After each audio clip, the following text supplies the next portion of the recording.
Imran Khan jail में बैठा हुआ आदमी इनके ऊपर इतना हावी हो गया कि बैनुल अक़वामी सतह पे या पाकिस्तान के अंदर इनके तमाम फैसले कैदी नंबर 804 के इर्द गिर्द घूम रहे हैं। अब जब तक ये कैदी नंबर 804 को अपने दिमाग से नहीं निकालेंगे तब तक ये कोई दिमाग के साथ फैसला कर नहीं पाएंगे, तब तक कोई ऐसा फैसला नहीं कर पाएंगे जिसमें दानिशमंदी हो। मिसाल के तौर पे वादिये तीरा वाला जो ऑपरेशन है वो भी इनके गले पड़ गया। अब हुआ ये कि गुज़िश्ता रात एक स्टेटमेंट जारी कर दिया वजारत इत्तलात ने और एक नोटिफिकेशन निकाल दिया कि वादिये तीरा में तो ऑपरेशन ही कोई नहीं हो रहा, और ये कहना शुरू कर दिया कि वहां से लोगों को निकालने का तो हमने कहा ही नहीं, ये तो लोग खुद निकल रहे हैं वहां से, या सूबाई हुकूमत इसके ऊपर सियासत कर रही है। तो ये जनाब बड़ी ज्यादती हो रही है, वादिये तीरा का सारा मामला हमारे ऊपर डल रहा है, हम इसका सख्ती से नोटिस लेते हैं। ये वजारत इत्तलात ने किया। अब इससे पहले कि मैं आपको बताऊं कि सुहेल आफरीदी ने जवाब क्या दिया, पहले जरा आप सुने कि थोड़े दिन पहले डीजीआईएसपीआर का जो स्टेटमेंट है, ये जो मैं आपके सामने रखने वाला हूं, ये स्टेटमेंट है 6 जनवरी 2026 का, यानी आज से लगभग 20 दिन पहले। डीजीआईएसपीआर ने ऑपरेशंस के हवाले से क्या कहा जब उनसे सवाल किया गया, जब ये नकल मकानी शुरू हो रही थी, तो डीजीआईएसपीआर क्या कह रहे थे, जरा ये सुने आप। अब वो तो कह रहे हैं कि ऑपरेशन नहीं होने, आज कह रहे हैं, वो तो पता नहीं कब से कह रहे हैं, वो कहते हैं हमारा लीडर कह रहा है ऑपरेशन हो रहे हैं, एज ऑफ टुडे भी हो रहे हैं, बिकॉज दी सिक्योरिटी, मैंने आप पहले ही बार बार की, कुछ चीजें फंडामेंटल्स हैं जिनके ऊपर कोई कॉम्प्रोमाइज नहीं किया जा सकता। ठीक है जी, आपने सुना डीजीआईएसपीआर को। अब जरा आप सुने ख्वाजा आसिफ जो वजीर दिफा है। जब डीजीआईएसपीआर ने यह स्टेटमेंट दिया तो उसके बाद कौमी असेंबली में खड़े होकर ख्वाजा आसिफ जो वजीर दिफा है उन्होंने क्या बयान दिया ऑपरेशन के हवाले से, ये जरा आप सुने।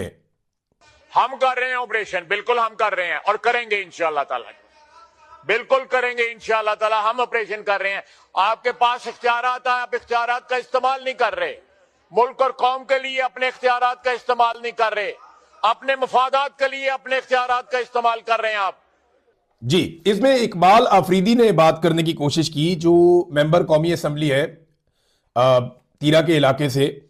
जब उन्होंने ये बात करने की कोशिश की तो उन्हें रोक दिया गया, उन्हें बात नहीं करने दी गई, बल्कि फिजिकली रोका गया। हालांकि कौमी असेंबली में ऐसा होता नहीं है, लेकिन उन्हें रोका गया और ख्वाजा आसिफ ने कहा जी हम कर रहे हैं ऑपरेशन, बिल्कुल कर रहे हैं। ये नकल मकानी इसको सारे ओन कर रहे थे और ये काफी दिन से हो रही थी। मैंने आपको कल बताया कि एक्चुअली वफाकी हुकूमत ने और इदारों ने मनसूबाबंदी की थी कि इस नकल मकानी के जरिए से पाकिस्तान तहरीक इंसाफ को बदनाम किया जाएगा और ये प्रोपेगेंडा किया जाएगा कि ये ऑपरेशन तो सुहेल आफरीदी करवा रहा है। लेकिन ये प्रोपेगेंडा बिका ही नहीं, ये सौदा ही नहीं बिका। हालांकि अली अमीन गंडापुर साहब से ताल्लुक रखने वाले कुछ लोग वो बार बार ये कोशिश भी करते रहे कि सुहेल आफरीदी के गले में ये ऑपरेशन फिट कर दें। अली अमीन गंडापुर से जुड़े कुछ सोशल मीडिया के अकाउंट्स भी ये काम करते रहे।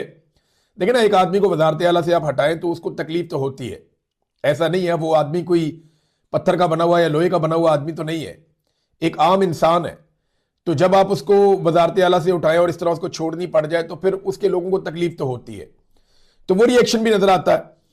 तो अब सुहेल आफरीदी ने फाइनली इसका जवाब दिया। एक तो मैंने आपके सामने साबित कर दिया कि ऑपरेशन हो रहे हैं, डीजीआईएसपीआर भी कह रहा है, वजीर दिफा भी कह रहा है, इन दोनों ने कह दिया कि ये ऑपरेशन हो रहे हैं।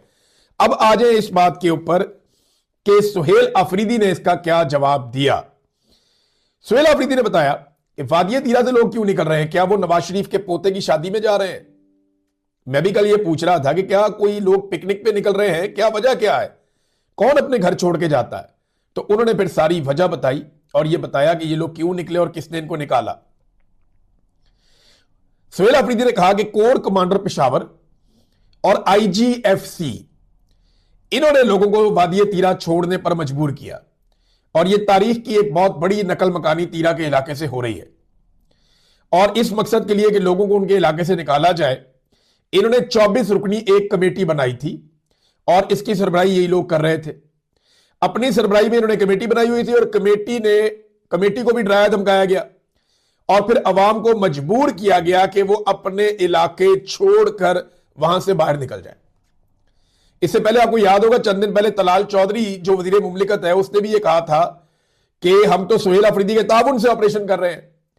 तो ये सारे लोग कहते रहे कि हम ऑपरेशन कर रहे हैं और अब ये भाग रहे हैं कि जनाब ऐसी बात नहीं है, हम कोई इनकला नहीं कर रहे और हम कोई ऑपरेशन नहीं करवा रहे। सुहेल आफरीदी ने मजीद भी कोई चीजें बताई। देखिए, ऑपरेशन के जरिए से पाकिस्तान तरीके इंसाफ को टारगेट करना, ये बात तो बहुत पुरानी है, शानदाना गुलजार बता चुकी है। बल्कि आज मैं देख रहा था, इकबाल अफरीदी हैं, शानदाना गुलजार हैं, अब्दुल गनी अफरीदी हैं, शहरयार अफरीदी हैं, ये लोग दोबारा वादिया तीरा के मुतासरीन के बीच में गए, उनके साथ बातचीत कर रहे हैं, उनसे मुलाकात कर रहे हैं और उनके दुखों का मुदावा करने की कोशिश कर रहे हैं। तो हुकूमत ने सोचा था कि हम जनाब काया पलट देंगे और ये बहुत बदनाम हो जाएंगे खैबर पख्तूनख्वा में, उल्टा उन्हें फायदा हो गया पीटीआई को।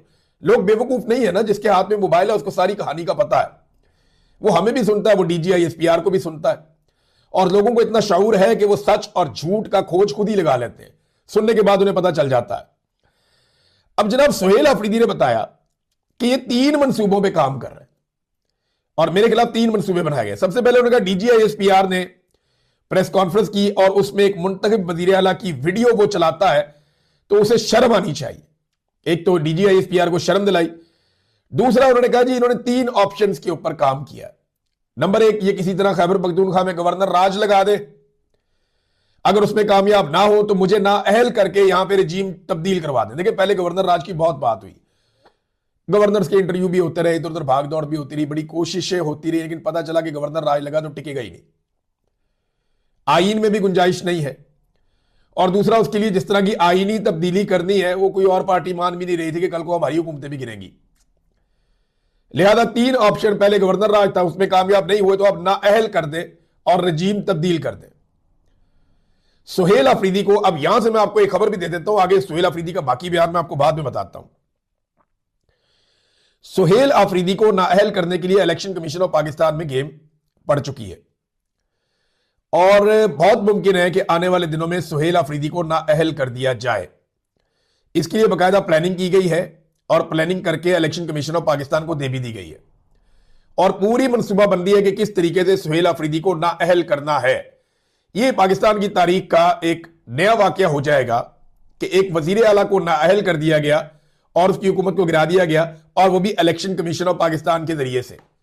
तो चले ये भी करके देख ले, एस्टेब्लिशमेंट ने इतने तजुर्बे किए मुल्क का बेड़ा गर्क करने में, एक और बेड़ा गर्क करके देख ले एस्टेब्लिशमेंट पाकिस्तान का। इस घूंट को भी पी लेगी कौम, लेकिन ये सारा जहर कौम वापस इनको पिलाएगी। ये वक्त आएगा इनको ये हाथों से लगाई हुई गिरे इनको दांतों से खोलनी पड़ेगी, इनकी ऐसी की तैसी फेर देगी पाकिस्तानी कौम। मैं जानता हूं पाकिस्तानी कौम को ताखीर जरूर हो सकती है, देर जरूर हो सकती है, लेकिन वो इनकी गुलामी के ऊपर कभी भी सर नीचे नहीं रखेंगे। और जो मैं बार बार कहता हूं ना तंजन के अपने बच्चों को अच्छा गुलाम बनाए, मुझे पता है ये तीर कहां पे जाके लगता है। ये जो नाअहल करने का मामला है इसके ऊपर काम चल रहा है और इसमें कामयाबी का इम्कान भी जनाब उन्होंने कहा जी बहुत ज्यादा है जी, हम करवा लेंगे नाअहल, प्लानिंग तो कर ली गई है। अब इस वक्त जो है वो खैबर पख्तूनख्वा भाई पाकिस्तान तहरीक इंसाफ के 3-4 लोग वो पर तोड़ रहे हैं कि वो वजीर आला बन जाए। उनमें से कुछ तो इस वक्त वजीर आला के बहुत करीब भी है बंदा, अली अमीन गंडापुर को उम्मीद है कि दोबारा फिर उन्हें वजीर आला बनने का मौका मिल जाए। 1-2 लोग तो अपनी सीवियां लेके भी फिरते हैं और इस्लामाबाद में अपनी सीवी के साथ पाए भी गए हैं। यानी उन्होंने बड़ेगर को पैगाम भी भेजा है कि जनाब सुहेल अफरीदी बहुत सख्त आदमी है, अगर बाद में कुछ हो तो हम अगर थोड़ा सा सख्त बोलेंगे, थोड़ी सख्त बातें करेंगे, आपको वो बातें नागवार गुजरेंगी, बर्दाश्त करें, हो सकता है कि हम वजीर आला बन जाए। तो इस तरह के लोग भी फिरते हैं मार्केट में। बहरहाल अभी तो फिलहाल सुहेल अफरीदी वजीर आला है और यूथ उसके साथ खड़ी हुई है। अच्छा, अगर नाअहल करने में भी कामयाब नहीं होते तो सुहेल अफरीदी ने यह इंकशाफ किया कि फिर सुहेल अफरीदी को मार दिया जाएगा। यानी अगर ये गवर्नर राज नहीं लगा पाए, वो तो नहीं लगा पाए, ये सुहेल अफरीदी को नाअहल करवाने की कोशिश कर रहे हैं, अगर ना कर पाए तो फिर सुहेल अफरीदी को मार दिया जाएगा। ये सुहेल अफरीदी ने खुद अपने मुंह से कहा है। और वो ये नहीं कह रहा कि मुझे तालिबान मार देंगे, वो ये भी नहीं कह रहा कि मुझे अफगानिस्तान से आके कोई दहशतगर्द मार देंगे। वो ये बता रहा है कि जो लोग उसको हुकूमत से ओहदे से हटाना चाहते हैं, जो उसके वजीर आला बनने के खिलाफ थे और उसके वजीर आला बनने से पहले डीजीआईएसपीआर पेशावर पहुंच के एक प्रेस कॉन्फ्रेंस कर देते हैं, वो लोग यानी डीजीआईएसपीआर और पाकिस्तान के army chief field marshal Asim Munir, ये लोग हटाना चाहते हैं सुहेल अफरीदी को। तो फिर सुहेल अफरीदी ने कहा कि मुझे फिर इसके बाद मार दिया जाएगा। तो ये इशारा भी इसी तरफ है, ये अगर कामयाब ना हुए तो मार देंगे। सुहेल अफरीदी ने एक और बात बताई, ये बड़ी अलार्मिंग है और बहुत बुरी बात है, बिलो द बेल्ट है। वो ये कहते हैं पहले हमें आगाह किया जाता था कि इतने बजे जनाजा है, इस जगह पे जनाजा है, तो कहते हैं मैं अपना काम छोड़ के चला जाता था, मैं फौज के जनाजों में गया, मैं आईजीएफसी की जानिब से जब वहां से आया तो एफसी के जो हमारे एहलकार शहीद हुए उनके जनाजों में गया। उसके बाद हमें जनाजों को बताना ही बंद कर दिया उन्होंने, यानी हमें ये इतला देना ही बंद कर दी कि कितने बजे और कहां जनाजा है। तो ये एक कितनी बड़ी ज्यादती है। वो ये कहते हैं ये इसलिए किया जा रहा है कि मैं अपने काम छोड़कर जनाजों में गया ताकि एक अच्छा पैगाम जाए कि हम पाकिस्तानी इकट्ठे हैं दहशतगर्दी के खिलाफ। लेकिन वो कहते हैं जी मुझे किसी जनाजे के लिए बाद में कोई इंफॉर्मेशन नहीं आई और ना मुझे बुलाया गया। ये हमारा इमेज बना रहे हैं कि हम इदारों के खिलाफ हैं, हालांकि हम इदारों के खिलाफ नहीं है, ये सुहेल अफरीदी साहब ने कहा। तो नाजरीन ये सुहेल अफरीदी की बातचीत थी। और हां मैं आपको ये बताऊं कि मालाकंड इमरान खान साहब का बड़ा मजबूत गढ़ है। मालाकंड अगर खैबर पख्तूनख्वा में मैं इमरान खान साहब की सबसे ज्यादा मकबूल जगह तलाश करूं ना तो उनमें मालाकंड एक ऐसी जगह है जहां पे इमरान खान का मजबूत गढ़ है। यहां से जुनेद अकबर भी है, यहां से मुराद सईद भी हैं और यहां पे नौजवानों की बहुत बड़ी तादाद इमरान खान की फॉलोअर है। सबसे बड़े बड़े इज्तिमा यहां पे होते हैं, खास तौर पे जो अपर दीर लोअर दीर के इलाके, फिर आप मालाकंड में चले जाएं, स्वात में चले जाएं, इस पूरे रीजन में, पूरे रीजन के अंदर जो है वो बहुत तगड़ी है पाकिस्तान तहरीक इंसाफ। तो यहां बहुत बड़ा मुजाहरा हुआ, बहुत बड़ी तादाद में लोग इकट्ठे थे। सुहेल अफरीदी अमूमन पश्तो में बातचीत भी करते हैं अपने लोगों से, लेकिन यहां पे उन्होंने उर्दू में बातचीत इसलिए की क्योंकि जो डीजीआई एसपीआर ने किया और जो वजारत इत्तलात ने किया उसका जवाब देना जरूरी था। अब इसमें जो फाइनल चीज हुई वो क्या हुई, हुआ ये है कि ये सारी बदनामी खाते पड़ गई वफाकी हुकूमत के और मिलिट्री एस्टेब्लिशमेंट के, फौजी क़यादत के, कि जनाब आपने ऑपरेशन के नाम पे लोगों को दरबदर कर दिया। अब नंगे पांव बच्चे हैं, रुल गए, बर्बाद हो गए, वो बेचारे अपने घरों से बेघर हो गए। जब उनके मनाजिर आ रहे हैं, इससे पहले नहीं आते थे ना, इससे पहले पाकिस्तान का मीडिया, सोशल मीडिया नहीं दिखाता था क्योंकि पाकिस्तानी ऑपरेशन के साथ खड़े होते थे।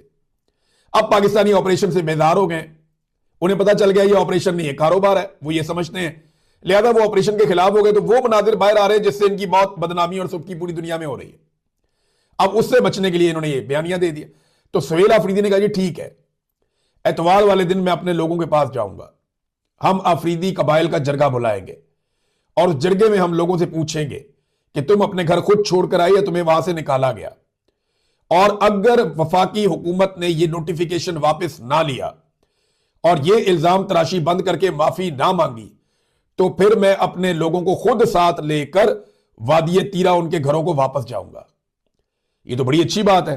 हुकूमत जो है वो ये कह दे कि जनाब हम तो नकल मकानी नहीं चाहते, तो फिर सुहेल अफरीदी एतवार को जरगा करे और मंगल बुध को ले सारे के सारे वादी तीरा के मुतासरीन को और सरकारी खर्चे पे उनके लिए रस्ते खुला के मामला सीधे करके उनको उनके घरों के अंदर वापस इज्जत के साथ छोड़ कर आए और उनके नुकसान का अजाला भी किया जाए। ये तो फिर बहुत अच्छी बात है वादी तीरा के लोगों के लिए, बेचारे कितना अरसा दरबदर रहेंगे। नाजरीन एक डेवलपमेंट यहां पे बरतानिया में भी है, मैं चाहता हूं मैं आपको बताऊं। शहजाद अकबर साहब और मेजर रिटायर आदिल राजा, इनके घरों के ऊपर जो हमले हुए, इसमें शहजाद अकबर साहब जख्मी भी हुए। एक दफा एक शख्स उनके साथ आके दू बदू लड़ पड़ा। शहजाद अकबर साहब की हिम्मत है कि वो सरवाइव किए इस हमले में। अब ये जो हमले हुए इनके घरों में, बरतानिया में 9 बंदे गिरफ्तार हुए हैं, लॉ इन्फोर्समेंट ने किए यहां पे, और 9 बंदों में से 3 बंदों को अदालत में पेश करके उन पे फर्द जुर्म आयद कर दिया गया और इन बंदों को अदालत ने जमानत नहीं दी। खतरनाक जुर्म इन्होंने किया है। और यह भी पता चल रहा है कि 3 गोलियां भी चलाई गई हैं शहजाद अकबर साहब के घर वाले एक इंसिडेंट में। और ये जराइम पेशा अफराद हैं, बहुत सारे जराइम में पहले भी ये मुलविस रहे हैं, कई मरतबा गिरफ्तार हुए हैं और टोटल 9 अफराद गिरफ्तार किए गए। इनमें एक ऐसा आदमी है जो हैंडलर के तौर पे काम कर रहा था। यानी जो 2-3 चीजें कंफर्म हुई जो तशवीशनाक हैं, उनमें एक चीज ये है कि ये जो कुछ भी हो रहा है कलेक्टिव एफर्ट है, यानी ये प्लानिंग के तहत, मनसूबाबंदी के तहत। ये ऐसा नहीं है कि वो वकूआ अलग है तो वो अलग है तो वो अलग है, नहीं, ये